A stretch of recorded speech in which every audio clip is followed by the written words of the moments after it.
You're listening to the Modern People Leader podcast, where we go behind the scenes with today's top HR leaders and work experts. We talk to them about how they've gotten to where they're at, what they do every day, and what they see coming next for the future of work. Hope you enjoy. Good morning, y'all. Kahina, welcome to the Modern People Leader. Thank you. By the way, I forgot to mention this. We see a lot of backgrounds because we record a lot of podcasts, but I have to say I love your industrial. I don't know if this is your office or your home, but for the listeners, which most people listen to just the audio, they don't see they don't watch the YouTube videos. There's like an amazing part brick, part beam, metal beam structure behind Kahina, and it's I love it. Office. It's my office. Yeah, it's very nice. Very cool. Very cool. Well, we have a lot to talk about. But before we can get to kind of the meat of why we brought you onto the show, we have a couple of traditions that we like to follow. We kick every episode off with what we call good news stories. We all share a personal or work-related story from the past week or two. If you're really feeling the good news, you can share both. I think I shared 3 good news stories yesterday in a podcast. So, and we prefer our guests to go first. So I'll take the leap. So it's going to be a personal one. I have a 7-year-old daughter. She goes to camp this summer, obviously, and I live in the French part of Canada, so her first language is French. She goes to school in French, and we try to speak English at home as well. So she goes to this English camp in the summer, and it stresses her a little bit because her English is not as good as her French. And so she went to camp one day, and she was trying to kind of make friends, and she was, speaking in English, but she was stuttering a bit, and it was not easy. And then a girl said to her, "Your English is not good." So she came back home, she was crying, it was hard for her. And then we worked on that, and we talked about resilience, and then feeling the fear and doing it anyway, and so on. And anyway, the next day she went back to camp. And then she made like an English-speaking friend by herself, and she was so proud. Anyway, it's been like a big thing in our house because, she stepped into her fear. She tried, she succeeded. And I think anyway, she felt so proud of herself for having done that. So now she has a new English-speaking friend at her camp. So that's my story. Wins. What's your daughter's Those name? are big wins. Sorry? What's their name? Oh, the name of the friend? Or of your daughter? Oh, it's Eleanor. Eleanor. Yeah. I'm gonna keep it on theme. I'm gonna go with a personal good news story as well. I mean, it's a little thing, but like on Tuesday mornings, my wife is trying to get back into a workout routine, and so that's part of the good news. And so she leaves the baby with me, and I get like the full morning to just hang out with baby Lena. And so we have this like little routine that we've developed where I just kind of like sit her in my lap like on a pillow, and she just like stares up at me for like 45 minutes straight. And so that was the bulk of my morning today. And I always just feel like very happy coming out of that. It's like the best way to start my day. So that's my good news. Oh my God. The personal family good news, those are the best news stories. I'm going to go with something not as meaningful, but kind of meaningful, I guess, in the sense that probably since 2017, Daniel has in 2017 we were in completely different jobs and completely different roles and worlds. He has been pushing me to spend more time in like forming my founder brand on LinkedIn. I had all the excuses under the sun to not do that. Fast forward to 2020, we launch a podcast. Daniel's like, "Steven, you really need to do founder brand." I still don't do it. Facepalm. It wasn't until like last year, and I was helping a consulting client build their founder brand. That's something that we do on the Modern People Leader. And I don't know what came over me, but I was like, while we're getting this in place for our client, I'm just going to give it a go. And so I'm about probably a year, maybe a little longer, a year and a half of like actively working on founder brand on LinkedIn. And I should hit 12,000 followers today. That pales in comparison to kind of Daniel. He's been at this game for a long time and is known for this stuff. And I'm grateful for Daniel so this is like good news / kudos. Daniel, we haven't had an L10 in a while. That's where we give each other kudos. So thank you for being patient with me, Daniel. Thank you for being persistent with me. It only took 7 years. It only took 7 years. So here we are. That's my good news. And so enough about us. So Kahina, what these podcasts are all about our guests, and today we have an amazing guest in you, and you've had a really compelling, interesting story. And walk us through how your journey brought you to becoming the Chief People Officer at Workleap. In our recent episode with Helen Russell, the Chief People Officer at HubSpot, she said something that really stuck with me. We're in this wild, wild west moment in HR tech. Teams are testing tools, experimenting with AI, and all of it's happening at lightning speed. But the real problem, most HR tools out there are clunky, outdated, and frustrating. They're stuck in 2019 and they just don't support HR's role as the driver of team performance and engagement. That's why I'm excited about Workleap. It's a simple, AI-powered talent management platform that keeps performance moving with one continuous rhythm of pull surveys, recognition, and performance reviews. No spreadsheet limbo, no year-end memory tests, just the right conversations happening at the right time. And it actually works with the stack that you already have. Slack, Teams, your HRIS. You get value from day one. If you want to see what modern HR tools can unlock for your team, just head to workleap.com and book a demo. And if you want to get 10% off, don't forget to select the Modern People Leader when they ask how you heard about them. Yeah, well, thanks for that. Thanks for the introduction. Yeah, so I've always been an idealist, and to this day, I still am. I really believe in making the world better, and I started off as an international human rights lawyer. So I went through the whole thing, became a lawyer, did a master's in international law, passed the bar, blah, blah, blah, and then started working in different countries, South America, many countries in South America, but also in Africa, and I lived in Thailand, and I also lived in Haiti for 2 years at that time with the Red Cross. So that was after the earthquake. We're talking 2012, 2014. You might remember that there was a lot of money being injected into that country because it was catastrophic what was happening there at that time. And the management of it all was also very complicated. So at that time, I was doing advocacy work, what we call humanitarian diplomacy, to help leaders of the country, ministers, to better coordinate and organize the help that they were getting. And at the same time, we were also leading partnerships with other institutions here in Canada, also in Haiti, and we were struggling heavily with that. And so I felt bad with the discrepancy between what we were pretending to be doing and helping others do while struggling so much ourselves with that same thing. And I thought to myself, how about we try to fix our thing first before trying to tell others how to do theirs? And that's when I got really interested in change management, organizational development, org design. Like, how do you organize teams? That's really not something I had studied. Like, business school was not even a thought in my head growing up. I came back from Haiti to Canada, and then I started taking coffee with people and asking, what do you do for a living? And what is this about? And at some point, I bumped into someone who was a management consultant, and I realized that her job was actually helping people work better together, which resonated greatly with me. I was doing a lot of soul searching at the time, and I had read Simon Sinek's Start With Why, and then I was kind of doing this translation into my own life. So everywhere I was going in my life, I was trying to find my own why. And I don't share this anecdote often, but I'll share it here. I went to the symphonic orchestra. They were inaugurating this new, big, beautiful room for the symphonic orchestra here in Montreal. And I was a pianist, and I brought my family with me. And I remember having such a strong emotion seeing the orchestra start playing together. And then I thought to myself, why is it that I have this strong emotion every time that I see an orchestra? And then it kind of dawned on me that I loved harmonizing collective action. I loved making most out of the music. I was a gatherer. And all these years that I had been a lawyer, I was kind of fighting against, which was not at all the energy that, I was maybe brought into this world to use. Long story short, starting doing management consulting, and then everything aligned. I was helping people work better together. Did that for a few years, and then wanting to do my own thing, my own way. Started my business with a friend of mine, also a former lawyer. And then we kind of tackled the tech scene because we thought it was really interesting what was happening here at that time. We're talking 10 years ago. A lot of companies were bubbling up. They were going through pains because they were growing, but they were also doing things a little bit differently than old corporate America. So there was something along, with the values that we were more aligned with.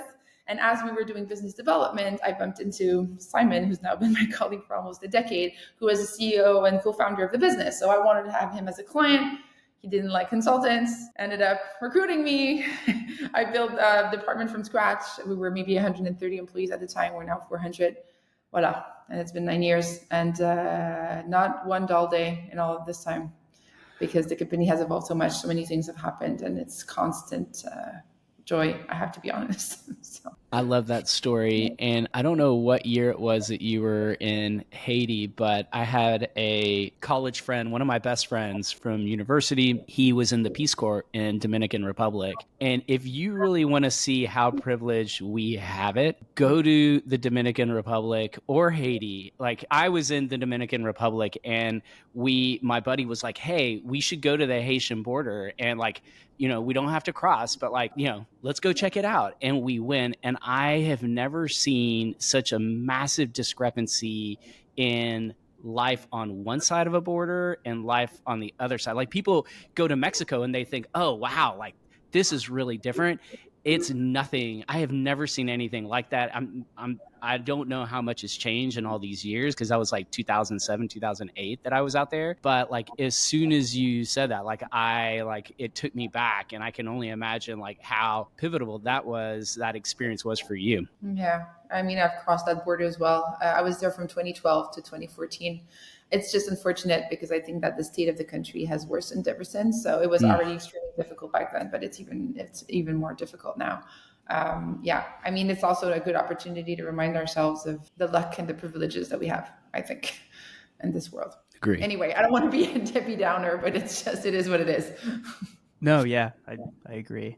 Okay, let's talk about Workleap. So the first time that I discovered Workleap, I think it was either I don't know if it was at HR Tech last year, but I was kind of just strolling around and I saw Workleap's big splashy booth, and I was like, who is Workleap? Like, where did this company come from?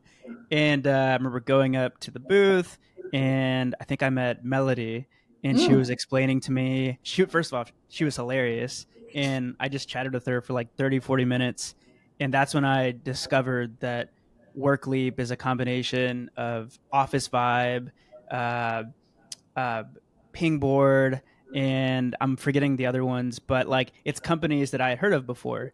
But I know that Workleap didn't start as Workleap, so I would love to hear some of the story of the evolution, and also just how you describe what you guys do to strangers.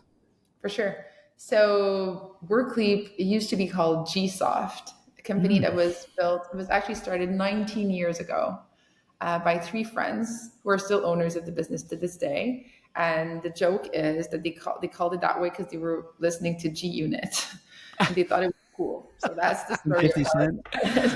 G Unit. So Gsoft came alive. And then it was a success story right from the start. They had a service division to begin with. And then little by little, because they were in contact with problems and pains that their clients were facing, they had ideas of products. But why it's such a success story is also because it was a bootstrap company right from the beginning, was profitable from day one, which does not happen a lot in tech. So Gsoft started in 2006. I joined the company 10 years later, so 2016. We were still called Gsoft at the time. And we at that time, we had two product lines plus the service division. So we had ShareGate, which we still do, which is really a tool dedicated to help IT managers better migrate their data from one SharePoint version to another, but also to manage their IT environment and to protect and the data privacy and all these kinds of things. So that's what ShareGate does. And then we had Officevibe, which was really, how do we replace those annual surveys that still exist in organizations to this day, unfortunately, by something that's more ongoing, that's continuous. You can get the pulse of the people every week. You can get quantitative data, qualitative data. So Officevibe was one of the first ones to come to life. I think it was 2013. And then fast forward a few years, we decided that we wanted Gsoft to be a little bit more explicit about what it did for a living. And so we said, how about we name it something that's related to what we do? And we're passionate about work. We're passionate about making work simpler, making work work. That's what we care about. Like, we're obsessed with that internally, whether it's helping HR people managers, leaders, and or IT managers, how do we just make things simpler? And so the idea of renaming it Workleap. So, you take you work, like there's something around it that's a bit clearer than Gsoft, let's put it that way. So that's when we had the name change a few years back. And as we were doing that, we started thinking, okay, but we're passionate about this work thing for real. And we want to tackle more than just one moment in the employee experience journey. And that's where we started acquiring products, but also building products internally within our library and innovation lab. So basically at this point, what we do is offering a platform, which is now called the Workleap platform, that really accompanies leaders, HR, and managers throughout the journey of an employee. From the onboarding, allowing it to have like a structured, easy to use platform, but also, and I like it personally a lot for that because we do onboarding surveys with our employees and they love it after 3 months. They talk about that a lot. We allow execs to do videos to welcome all employees into the company. And so people never forget how you welcome them the first time into your home, right? So onboarding is a key moment in engagement and belonging and all those kinds of things. So from that moment to engagement that I talked about before, which for execs like me is like super, super, super, super precious because you get quantitative data about people problems and soft skills and those kinds of things that can become very untangible and very abstract. But then you have the data that you can kind of report on, see the trends, ups, downs, sub questions, metrics, and you're able to kind of tackle things. To performance management, to learning management system that we eventually acquired, to having an org chart. You talked about Pingboard. It's actually based out of Austin, where I was a year and a half ago, but I didn't stay long enough, so I don't know much about Austin. I would have to go back, and you would have recently Barley, which is another company that we purchased that really focuses on compensation. So the idea is really to kind of accompany the HR, but also the leaders throughout their journey with tools that are easy to use, simple, but that can really provide value all the way, both for employees, but also for the leaders and the HR people. In a nutshell. I love this story for so many different reasons. I am one reason I'm an engagement survey, a former engagement survey startup founder, CEO. Another reason is one of my peers, CEO. So we launched Workify. 2015 was kind of the problem solution fit. Like, what are we actually going to build to solve HR's problem? And so in that kind of 2015, 2016 startup vintage in Austin, there were a handful of other HR tech startups, believe it or not, that were founded around the same time. Pingboard was one of them. And I don't think we definitely did not talk about this in our prep call.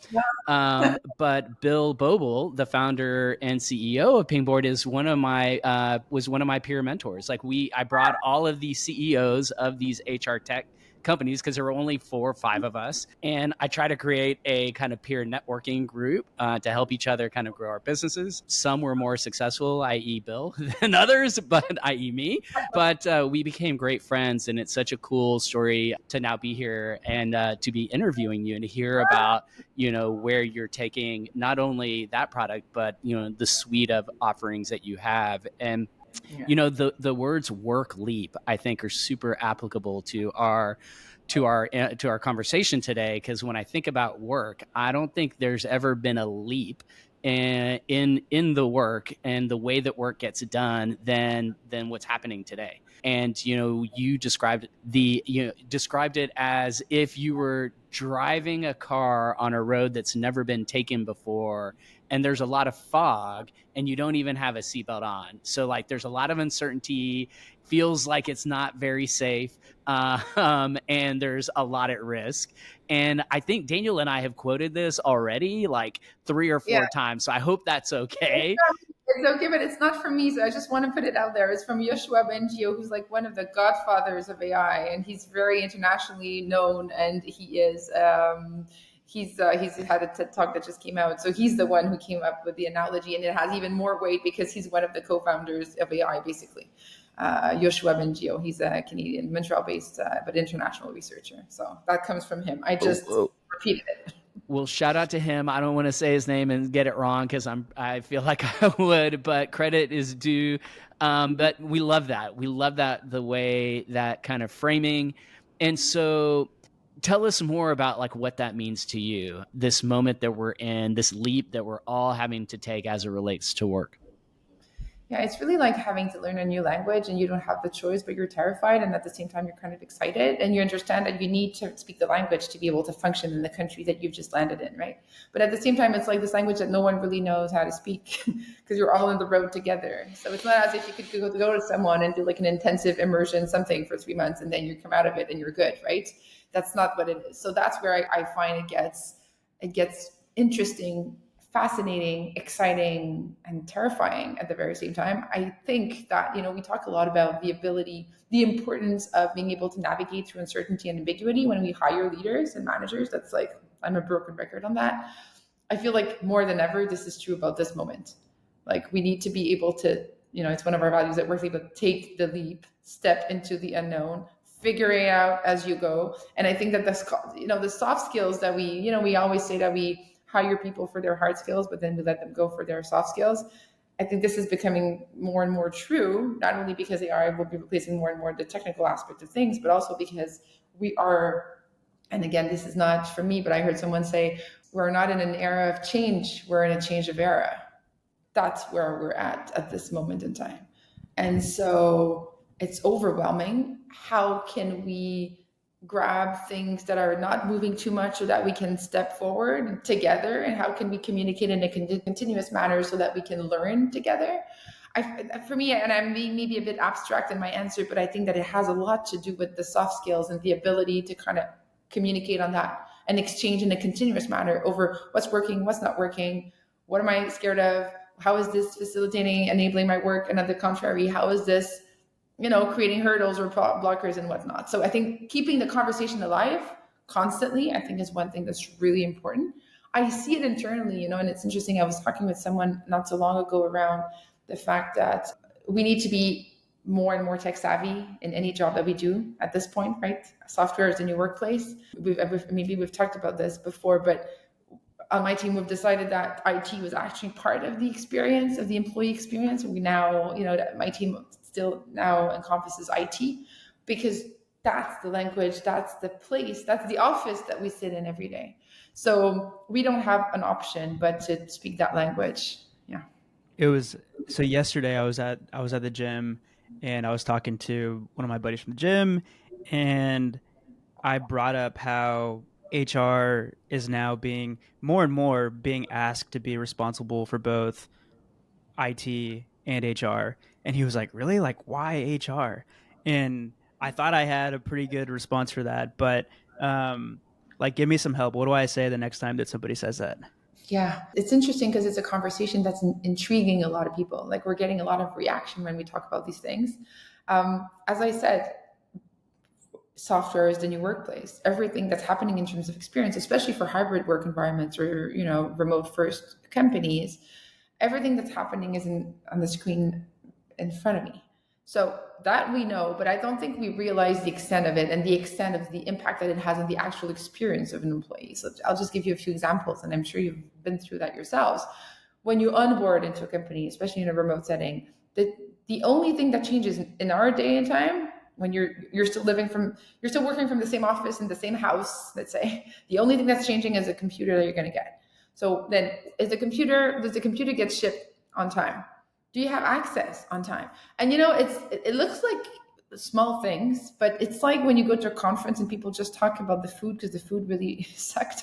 Well, it's the same. Like, the job is exciting, the salary is great, you've got a great manager, but you cannot access the tools. You cannot, and that's all people talk about when they talk about their onboarding. It's like, it's cool, but my laptop got delayed and then access was complicated. And then there's so many tools and then I didn't know where to go and how to go about this. And that's what stays with people for their first day. So it does have a huge impact. Another thing that was an aha moment for me, we're talking about acquiring companies. When we acquired companies, a few of them in the past years, I realized the importance of migrating from one environment to the other, which is ironic because we have a product that does just that. It's ShareGate, right?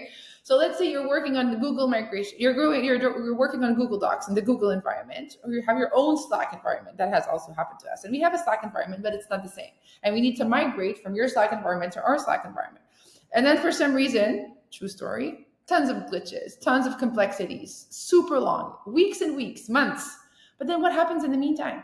You've got these people who were just acquired. First of all, those employees never asked to be part of this new company because it was not their choice. So you got to be like twice as seductive with them because they did not pick you, right? You just picked them unilaterally. So there's that piece of it. And then as you're trying to bring them on board, your house is locked and they're trying to knock, but then you're like, well, stay outside for 2 months, but you're really welcome.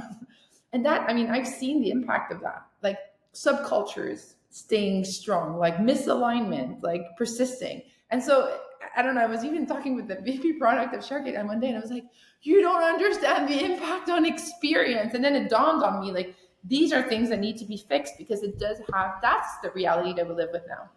So if we don't think about it, and it's funny because the IT team that has now joined my team over a year ago was still managed by the same leader before it joined my team. And the team was almost exactly the same. Someone who has a very high sensitivity for experience and so on. But because they were not necessarily looking at the same North Star as we were, I mean, that's my explanation at this point. I think that's why it was getting so complicated. And it's funny, I was telling someone about this. There's someone on my team who just got back from mat leave yesterday, a director on my team. And here in Canada, mat leave is 1 year. So she came back yesterday for mat leave. And she started making jokes about IT and how it's difficult. She thinks that it's difficult to have access because she's been gone for a whole year. And IT's been on our team for a whole year. And so I realized that because we don't have that problem anymore. So I realized as I was hearing her talk, I was like, oh my God, she's still a year ago. So it was kind of, it was super funny for me to hear that and see how far we've come in a year. And I have to talk to her about that because now I'm talking about this publicly, but I haven't told her yet.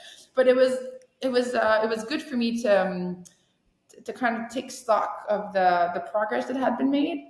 I think the fact that we have town halls regularly together, we talk about the same North Star, we care about these things, we realize all the bridges that can be built between sub-teams and how we can enhance and enable each other, especially in the world of AI. So it's like, I don't know, it's hard for me.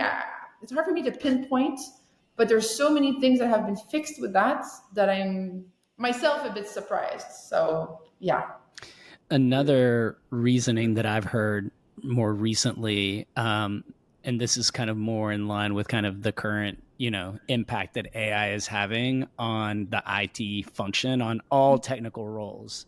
Massive impact. Like I've talked a lot about my vibe coding experience, the fact that I can build, a back-end, front-end APIs, manage that all with AI. I have no technical skills. Ask Daniel. He cringes when he has to lean over, look at my laptop and watch me navigate. He's like, oh my God, this is the worst. But I now have this superpower. And as it's been explained to me, the technical teams have massive problems, complex problems that they're solving.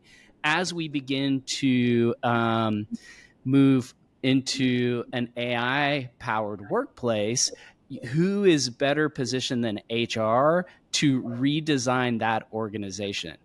Because someone has to keep the lights on. And if you take your eye off the ball with these technical matters, big problems can happen. Catastrophic problems could occur. And, the CTO, the CIOs, they're not change consultants. They're not org design experts. And so it's going to require a different skill set. And I think we're going to see a lot of who becomes the CHRO is also going to change and with this kind of trend. But that's another example, Daniel. I don't even think we've talked about this, that how it's been explained to me is that's another reason why we may see more and more HR and IT organizations begin to combine. It's very interesting because it's it kind of goes both ways, right? On one hand, it's IT's helping, let's say, HR people becoming more literate. I did a workshop with my extensive team a few months back, and we were talking about AI and let's share good practices and what have we experienced so far and how could that benefit others. And I could see that on the IT side of things, they had seen so many tools go by, they had tried so many things because also of the nature of their work. So they were really, I was just thinking about this earlier today, the peer development was happening before my eyes right there, how much they can contribute to that slide. But what you're saying is that the opposite is also true. And how is HR and the shaping of the structure and the skill sets that are required and the profiles that are needed, how do we also help the other side stay alive through these humongous changes? Yeah. Absolutely. And I want to keep along the lines of this kind of thread that we're talking about, like, other questions like how are we going to reskill teams, right? How are we going to give them the learning that they need, the tools and assets that they require to kind of raise their game? So that's just one off the top of my mind that I thought of hearing you talk. What other big questions do you think are out there as it relates to the future of the workplace? Just as we like, let's expand our thinking now for a little while. Like, what other big questions do you think are out there looming? The other week, we hosted a dinner for 20 chief people officers, and surprise, surprise, the theme of the night was all about AI. How do we actually use it inside of our organization? That was the big question of the night. And it's one that we keep hearing on the show, at our events, and in all of the convos in between. It feels like for every function in HR, AI is both a friction point and a lifeline. Some orgs are just starting to experiment, while others are already redesigning how they work, with tools like Synthesia becoming part of their everyday workflows. And by the way, if you haven't heard of Synthesia, they are an AI video platform that I've been describing as Loom meets Canva. You just type your script, pick an AI presenter, and boom, you've got a training video in minutes. No cameras, no editing software, and no need to bug your creative team. And it's not just training, it's helping teams scale knowledge, localize company communications in 140 plus languages, and keeping content up to date with just a few clicks. Companies like SAP, Brinks, Five Below, Incision are already using Synthesia to scale training and improve their learning outcomes. And something we pride ourselves on at MPL is making sure that our listeners are the first to get their hands on the most cutting edge tools out there, which is why we're hooking up all of our listeners with a 30-day free trial of Synthesia. Just head to synthesia.io/modern leader to try it out. That's synthesia.io/modern leader. So it's interesting because you're talking about how do we learn these skills, but I'm also re-questioning what does learning mean and what's needed to be learned, And I've heard people say, well, learning's going to change completely because now we have AI. And then I looked at the person, I was like, so we don't learn anymore? Or what does that mean? Like, is it that we need to learn less? Or is it that we need to learn differently? I've heard a lot of people say in my surroundings, brilliant people, I feel like my brain is on pause like 70% of my day now because I don't have to think. I just like prompt. Like I'm really good at prompting and then everything comes out. What does that mean? What does that mean when you need, as a human being in general, you mean, and again, I'm going to quote a friend of mine, that's not me, Mike Ross, former CHRO, also in a big company here in Canada, talking about the difference of meaning, people need meaning, right? Meaning in work and meaning at work. How do you make sure that people have meaning in their work if AI is replacing such a big part of it? So the sense of belonging, the motivation, the engagement, like human beings are still human beings. So we're excited with velocity and efficiency. Of course, I'm the first one to be excited about that. How does work remain meaningful for human beings? Right. So anyway, for me, like these are like huge questions that I really don't have answers to those questions. How do we navigate uncertainty and ambiguity? How do we make sure that the tools that we build are also for good and not only, and don't go to the other side of whatever could happen in the world? That's maybe like a meta concern that I have. It's wider than just a workplace, but I think that it still has its relevance. Yes. I don't know if it's just my age group. So I'm 31, and in the last month, let's call it, I've talked to 4 or 5 people who are just like in the middle of a like third life crisis as it relates to work. Like I think they're trying to answer some of these same questions with all of the changes with how we work and like what's left for the human, like what's like the human equation, you know, in that work. I think it's forcing everybody to kind of like rethink how does work play into their life. And I've heard from multiple people like, I've been in software for my entire career. Like maybe I just want to start a business where like I have a factory and like I'm building physical products. And so it's things that I haven't heard since I've been in the workforce. And so I'm curious, is that just like my peers and my friends, or are y'all hearing this from other people? It's interesting because as I'm hearing you talk, it reminds me of a conversation I had years ago at a big conference here in Montreal, talking about the future of work. And I was talking with a future of work expert, they call it like the futurologists, I think, kind of projecting into scenarios of what life could look like, right? Years from now, consultants. And he was saying to me, that's many years ago, he said to me, but humans will focus on the soft skills and the human side of things, because like empathy will be a superpower and all these skills that AI will never be able to replace. And now what we're hearing is, oh well, with sentiment analysis and with this and that, now maybe AI can be empathetic and AI can replace a lot of things that we thought AI could never replace. So just to go back to your point, I think it's not isolated what you're hearing. I think but I also think that it's overwhelming for a lot of people. So it's like putting it out there means having to ask ourselves a question. And when you don't have answers to a question, sometimes you kind of look the other way. That's what I'm sensing a little bit in the generation. I mean, for everyone, it's just that some people are maybe less keen on opening up that Pandora box because it's very overwhelming. But I'm sensing that everywhere. I mean, I speak with a lot of peers who do the same job that I do, and they all say the same thing.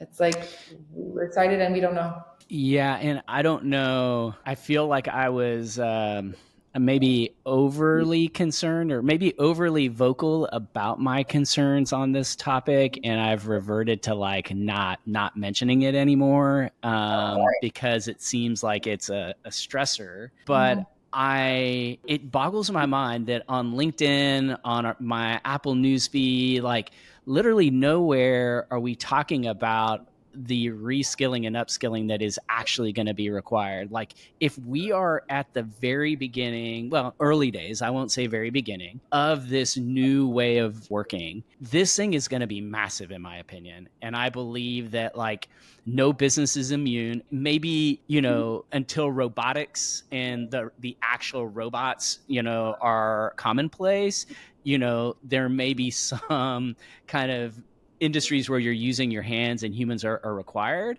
but at least in kind of the software, the world that we operate in, the corporate white collar world, I don't think any business will be immune from the changes that are coming, including HR tech. I don't think any function within a company will be untouched. I think every function will be impacted. And I feel super fortunate that I have a business partner and a business that is, has forced us to learn these things. I'm 49. I'm much older. And so like for me, it feels like I'm in the twilight or the latter phases of my career, which is even more daunting. Like I remember when I joined the workplace, the internet wasn't really a major thing and paper and faxes were still being done. So I've seen a lot of change and my peers have seen a lot of change. And so I worry. I do worry a lot, but I think that, again, I'll go back to my vibe coding experience. It wasn't what I thought it was. I thought that it would be like this black box thing where it somehow magically knows how the code to write for the prompt that I'm giving it. But it's been more like real-time learning. It's almost been like the kind of learning and development that I wanted my entire career. And because I will make a mistake. And the AI is actually very nice to me about the mistakes that I make, nicer than Daniel. No offense, Daniel. And so I think that part of it is like there just needs to be a catalyst moment to find the courage and to kind of jump in and to begin. Like everyone's going to have to start this journey, at least in the kind of white collar corporate world. And so that's my view. And I don't know, Kahina, like what thought or response that you have to what we're riffing on, because we're way off topic now. So many things to say about what you just said.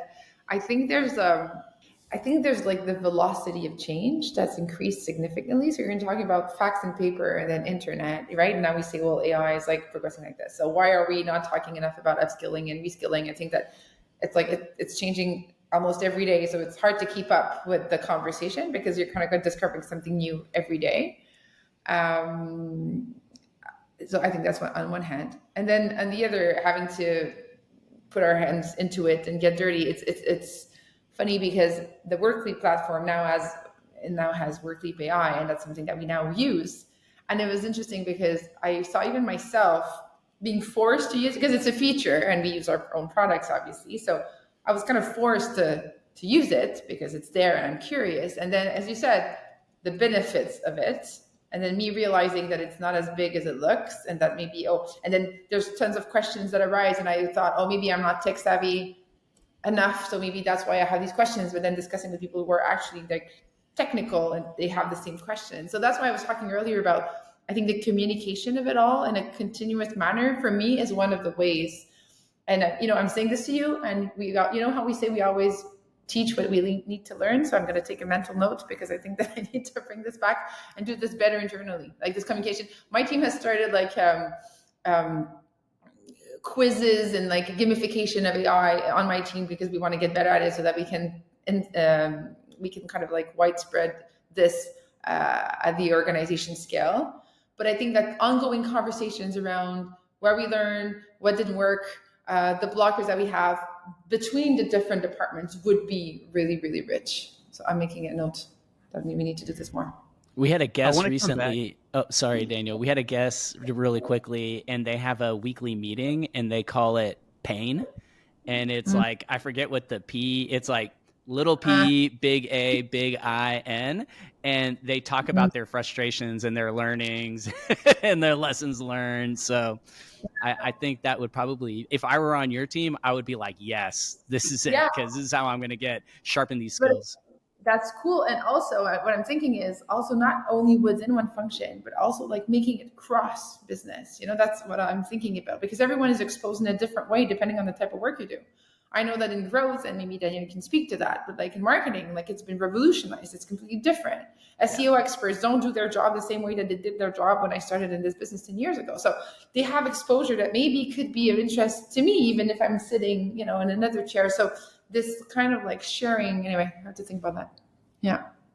Thank you. Yeah, no, I feel like the companies that are I won't even say staying ahead. I'll just say like keeping pace are the ones that have some sort of like regular weekly rhythm where they're talking about this.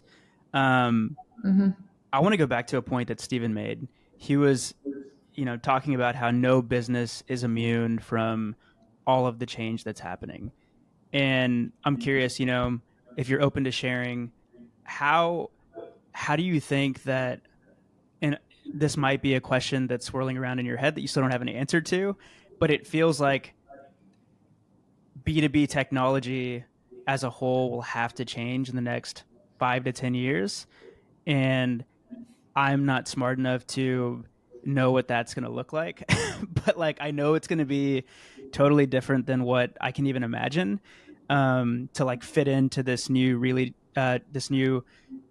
redesigned work experience. Also, just like a new generation of employees coming in that are more literate with all of these tools. And so, is this something that's on Workleap's mind? Are y'all like taking like where are y'all at on that journey? And is this something that you're even thinking about? Oh, it's constantly. It's just that I don't have any answer. And it's funny, as you're talking, I'm thinking about when I was a kid. I'm more new generation student. We were talking about like this crazy thing that people were saying that maybe one day you could speak on the phone and see the person. Like I remember hearing that, and then people were like, this is crazy. You remember that? This is crazy. And then, so that's why I was like, I feel like I can't answer anything to this because I feel like our minds are more limited than what's actually going to happen. I'm sure. So that's where it gets so overwhelming, but constantly thinking about it. And then I think the only way to know more about it is to kind of embark on the journey, as I was to go back to Yoshua Bengio's quote, just getting on the road and keep on driving. I know how to drive. I don't have the seat belt. I don't have the guardrails. But I know how to drive. So yeah, and I think part of that is the gamification that you've mentioned, or like getting teams to talk to each other about how they're using these tools. I think also, as an HR tech vendor, you have the benefit of unlimited access to all of these tools and unlimited access to like the crazy new features that are going to be out there in the next year or two. And so I'm curious if there are any stories that you can share about how you're dog fooding Workleap, and pushing the envelope on the AI front. Well, we are pushing. I mean, we are dog fooding. I prefer the expression "drinking our own champagne" than I like you know, that one too. dog food, but it's fine. It's the same. No, no, Yeah. we are. We're the first users. We're constantly providing feedback. We're constantly, yeah, sharing our needs and our pains and so on. So, the Workleap AI, and it's interesting because it's also a work in progress. So now we're also pushing because we're like, well, ChatGPT can do this. What about that? And like when I go outside of the product, I can do X, Y, and Z. And when I'm in the product, and so it's interesting because I think that it forces everyone. You know, the tech teams are forcing us to be more tech savvy and to push more and use more tools, and we're pushing them because we're also using those tools outside and saying to them, hey, you could go farther on this, or I'm saving more time by doing this thing like externally than I could do internally. So in that sense, we're pushing constantly. We've got a very ambitious roadmap. I'm not going to share it all with you today, but there's a lot of very exciting things that I think will be coming in the product in the coming year. We were just talking about this 2 weeks ago. And then it's execution, and then it's velocity, and then it's as you're building it, new things come out. That's what I mean when I say like things are moving so fast that I feel, I mean, in my gut, I feel that there's probably a way of reinventing the way many things are being done right now. And I don't know how. You know, I feel like we're constantly looking at the box and saying like, oh, you know, the box could be purple and the box could be like this. Maybe it's not in the box anymore. And that's where my mind is at this point. But I don't know where it is, you know? Yeah. I think that most of us, or I think we're all in this camp together of we just don't know. You know, one thing is that I do know is the importance of data to whatever the future is. And what I love about Workleap's prospects and for your roadmap, I'm super excited to hear what's coming down the pipeline, is that knowing you know, a little bit about the categories you're in, you not only have data, but you have a variety of different kinds of data. Like if I think about all the org charts that have ever been built in Pingboard, and then I think about all the pulse survey data that's ever been captured in Officevibe. I mean, these are two like industry leading companies that, you know, were powerhouses in their categories. And so to have all of this under a single hood, to think about the emergence of the middleware, right? Like if I were an HR tech founder, I would be trying to create Zapier for HR with a twist, because else why not just use Zapier? Because the workflow automation is going to be everything. But because of the tools that you have, the legacy Gsoft, all of these things combined, like I gotta imagine there's some really cool stuff that is within the capabilities of what your teams can build. Any interesting tidbits that you can share with us without, you know, sharing too much? I don't want to spoil the roadmap because okay. That's fair. But everything you've talked about are conversations that are 100% happening. Let's just put it that way. Got it. Okay. Well, I want to, you know, the you're building. I want to ask you as soon as we stop recording. And so with that being said, like what is like one, you know, we don't want to spoil roadmaps and product launches. What's any predictions that you have about like what, you know, one thing that could look significantly different in the future, you know, as it relates to, you know, HR tech or just maybe even the HR space, the people space specifically. Curious what your thoughts are there. Yeah, I mean, you've talked about it, but for me, that's very top of mind. Like everything related to people analytics and like all the data points that you can link, and the correlation that you can make, and like the stories and the intelligence that you can get out of that. I feel like we've just scratched the surface on that. I mean, just imagining, and I'm just saying an idea. I'm not saying this is necessarily happening or when it's happening, but imagine like pulling out your org chart and being able to see The engagement scores, like at a glance of like, teams and sub teams, and then imagine that you're also able to populate that with performance management ratings. And so at a glance, you get like the org structure, you get the engagement scores, you get just that is saving like, and it's also, and then that allows for like connections to be made and correlations. Oh, look at this level, like I don't know, it's red, and then oh, there it's green. So what's happening there? And you know what I mean? Like there's so much. That's just one example.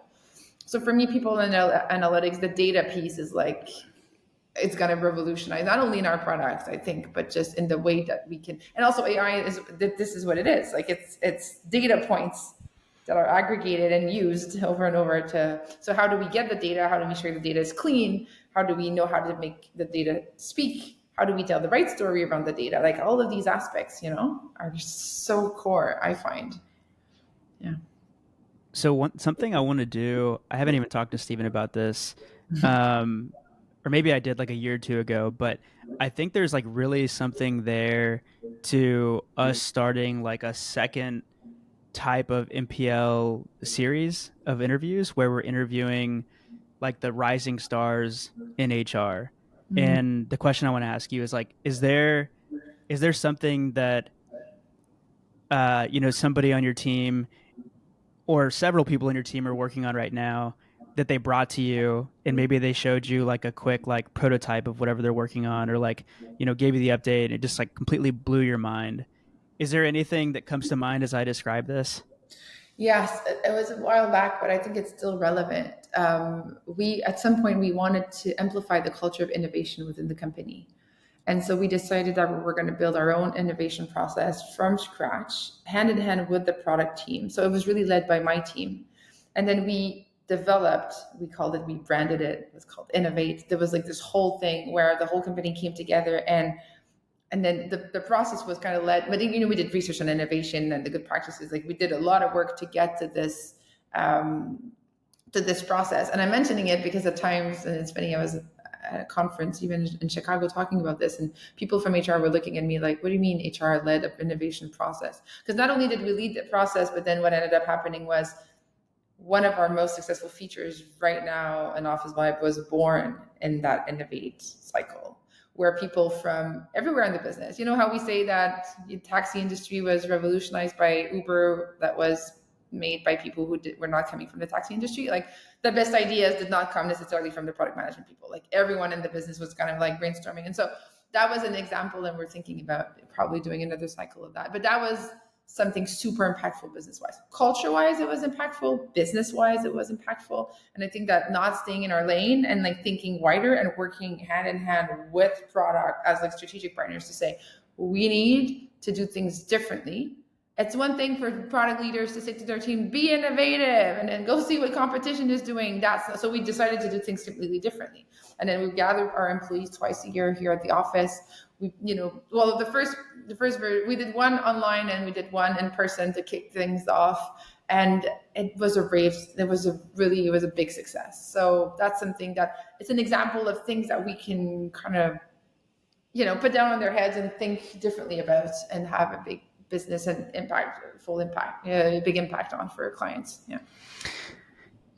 There have been multiple points in this conversation, and I have a lot of respect for you. We don't know each other very well, but I already have a ton of respect for you because I feel like there's something to say about knowing your roots and being respectful of your roots. And I love how in this conversation you've shouted out one of the godfathers of AI that was from Canada.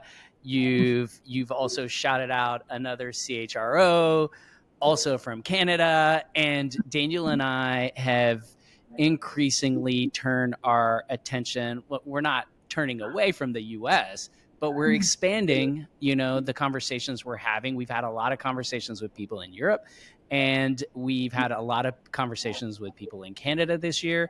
And so, random question, but, what's one reason why you think non-US practitioners are well positioned to innovate in contributing to this future of the workplace? I'm just curious. Why do you think, and let's focus on Canada. Why, cause it feels like there's a growing community in Canada. Like I was about to try to list them off the top of my head, but I don't want to leave anyone out, but we've interviewed a lot of great people with fantastic networks and really strong followings. And so I'm just curious, like, what, for us in the US, what blind spots might we have about, what innovation is going to look like and where it can come from? So I'll talk about what I think maybe Canada's strengths are rather than comparing it to the US, because I don't know enough about your reality to talk about that piece. But and I think you know very well Brené Brown, who's one of my idols. And when she did her first talk on the power of vulnerability, and she talked about innovation and the importance of being vulnerable and empathetic to be able to be creative, I think that's something we have in Canada. I think we're empathetic, and I think that we're humble, and I think that we're vulnerable. And I think that makes a big difference, because then you're open to listen, to understand for real when customers are talking to you, when people have pain points. That's how you build great product, right? You're able to, I don't know, what's your reactions to like, no, this is great. This is great.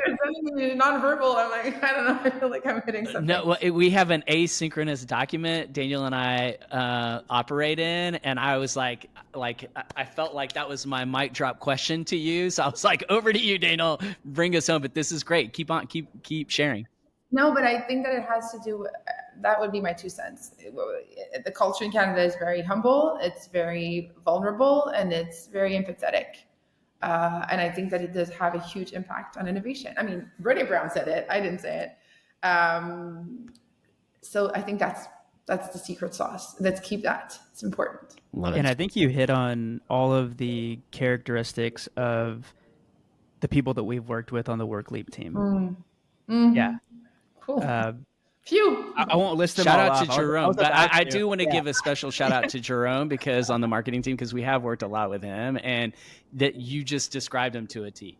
I would add direct, but like the perfect amount of directness. Like, I want you to shoot straight with me, and I don't want to waste time with BS, like fluffy stuff. Like, just tell me where we're at.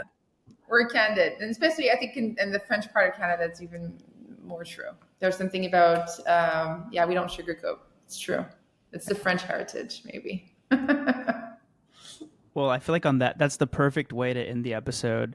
We do have one more tradition, or a couple more traditions. We have rapid fire questions first, and we ask these same questions to every guest, and we'll try to get through them as quickly as possible so we can get you out of here on time. So question 1, what's one piece of advice that you'd give to somebody starting in HR today? Be curious, and don't think that what you did in the past is going to work elsewhere. Be curious, be empathetic, question. There's no question that's not worth being asked, and go at the root of things. Ask 5, 7 whys if you need to. God, I wish this environment was the reality when I started my career, because I remember being told, do not quit asking so many questions, Stephen. Next question. If your team gave you a superpower nickname, what would it be? So I should have asked them, and I did not.